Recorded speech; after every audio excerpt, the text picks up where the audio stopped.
کە تووشی نەخۆشیە کە بین چیەتە بەرچاومان؟ ئەڵێن ئینە مع العسری یوسرا، لە دوای هەموو ناخۆشیەک خۆشیەک دێ. نەخێر، ئینە مع العسری یوسرا، دوو خۆشی دێ.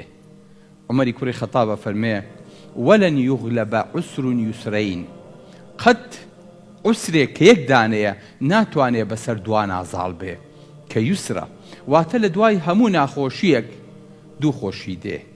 تۆی ساکەنە لەو کاتێک کە پێتەڵێن شەرپەنجەی مەمکتە یان هەر پە شەرپەنجەیەکی ترتە، بزانە چۆنە ڕووخەیت، بزانە چەند ناڕەحەتە بی، بزانە کە سوکارەکەش تاقەتی قسەکردنیان نییە، هەمووی بەجارێ دڵی پڕە ئەگرین، یاخود کە ئابە و خەفەتێ دڵی داگرتون ئیتر تاقەتی هیچیان نامێنێ، دنیا لە بەر چاویان ڕەشە بێ.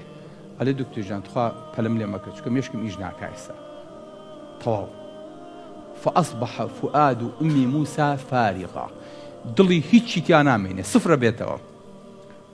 دوایی هەر ئاوا بەیانی زەرعەکەی دەرەچێویێتەوە یاخود عملیاتەکەی بۆکەین کە سەیرێکی هەدیەشی هێناوە و پێشەکەنێ و دڵیشی خۆشە و مرتاحیشە و هەیلەوە هەر عایلەکەی دوێنێ نەبوون با کە سەیرێکی یوسرەکە هاتووە هەر لەگەڵیە، ئینە مەعە بە دوایانە لەگەڵیە، لەگەڵ یوسرەکەیە خوای گەورە یوسرەکە ئەنێرێ، دوو یوسری شەنێرێ.